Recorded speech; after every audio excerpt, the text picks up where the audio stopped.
নমস্কাৰ মই ডক্টৰ ধনজিত কিশোৰ নাথ মেডিচিন বিশেষজ্ঞ নাৰায়ণ হস্পিটেল গুৱাহাটী যেহেতু গ্ৰীষ্মকাল আহি পৰিছে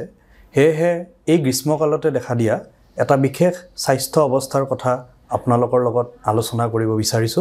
যেটো হৈছে হিট ষ্ট্ৰোক সাধাৰণ ভাষাত ক'বলৈ গ'লে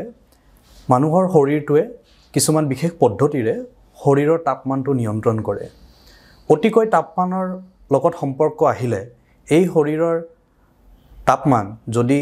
অতিকৈ বেছি হয় প্ৰায় 40 ডিগ্ৰীতকৈ বেছি হেতুকে আমি হিট ষ্ট্ৰোক বুলি কওঁ হিট ষ্ট্ৰোক হলে আমি কেনেকুৱা ধৰণৰ লক্ষণ দেখা পাব পাৰো প্ৰথমতে মগজুৰ কিছুমান লক্ষণ যেনেদৰে মূৰৰ বিষ মূৰ ঘূৰণি বমি ভাব চিন্তাৰ বিভ্ৰান্তি হোৱা বা অজ্ঞানৰ দিশে যোৱা ইয়াৰ লগতে খৰকৈ উশাহ লোৱা বা বুকুৰ ধপধপনিও দেখা দিব পাৰে কিছুমান সৰু নিয়মেৰে আমি হিট ষ্ট্ৰোকক ৰোধ কৰিব পাৰো যিদৰে গৰমত পৰিশ্ৰম কৰিলে মাজত যথেষ্ট বিৰতি লোৱা নিয়মীয়াকৈ আৰু যথেষ্টভাৱে পানী খোৱা ঢিলা বা পাতল কাপোৰ পিন্ধা আৰু লগতে ব্যায়াম কৰিব হলে ৰাতিপুৱাৰ ভাগত কৰা যেতিয়া তাপমানটো কম থাকে তথাপি এই হিট ষ্ট্ৰোকটো এটা মেডিকেল ইমাৰ্জেন্সি এই ধৰণৰ যদি লক্ষণসমূহ আপোনালোকৰ দেখা দিয়ে তেতিয়া তৎকালিকৈ চিকিৎসকৰ পৰামৰ্শ লওক ধন্যবাদ